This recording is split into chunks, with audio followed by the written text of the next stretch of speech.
Humans and the environment, air pollution in Mexico City.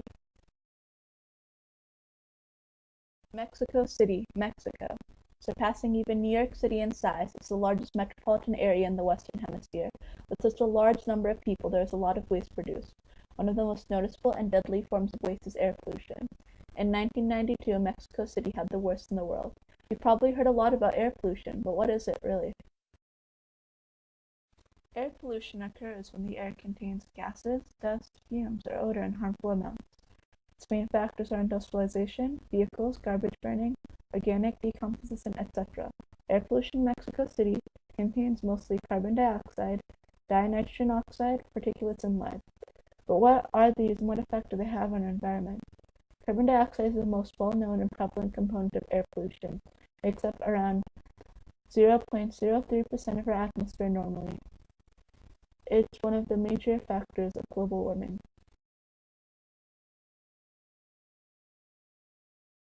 Particulates are minute pieces of matter, such as dust and soot.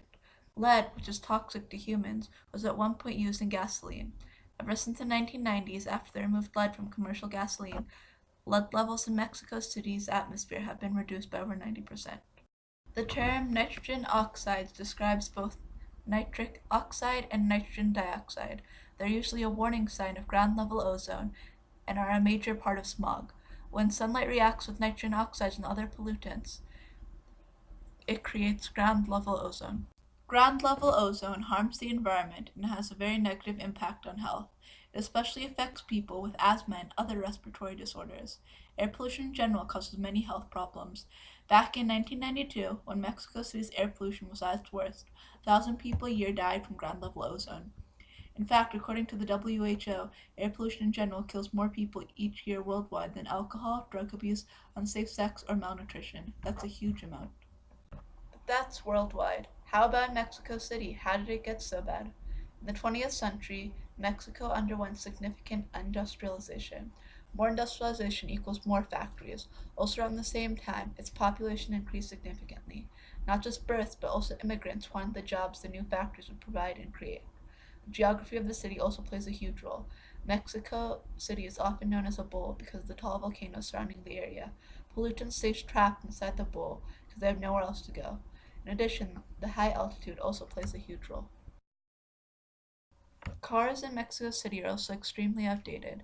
A new car in Mexico City today has the same fuel emissions as a car bought in 2004 in America. It uses a 12-year-old system, and that's a new car. An average car in the city is usually above 8 years old. Recently, the Mexican Supreme Court overturned a law banning cars over 14 years old from going on the streets, saying it was unfair to the poor. That sent another million cars into the city's already cramped streets. This is one of the major causes of Mexico City's current dilemma. Ever since April, it's been an emergency situation with ozone levels 2 times more than safe levels. It's the highest level of pollution in almost 12 years. Due to this, the government forced measures to try to reduce the pollution. The most controversial of these is known as Hoy No Circula. For one day a week, depending on your license plate number, your car is banned off the road. This practice has been enforced several times in the last few decades, but is usually only for older cars. This applies to all cars, even taxis or business vehicles. Why is Hoy No Circula so controversial? There are a variety of reasons, and they change depending on whom you ask.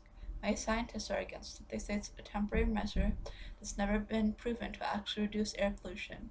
It's just an excuse to avoid the real solution to the problem, like improving gasoline quality. It's not the scientist. In a recent survey, where 60% of respondents didn't approve, and many business owners, taxi drivers, and workers are upset about how it takes away from their profits. Regardless, the mayor of the city has said he's a big supporter of it and will try his best to make it permanent after the trial period, which ends in early June when pollution levels start to decrease. However, taking 500,000 cars off the street means all those people have to take public transport, which isn't much better. The public transport services have to deal with 30% increase in customers every day, and it's already full. Besides, a microbus pollutes as much as 5 times more than a car. So is this really the solution, or is there a better way?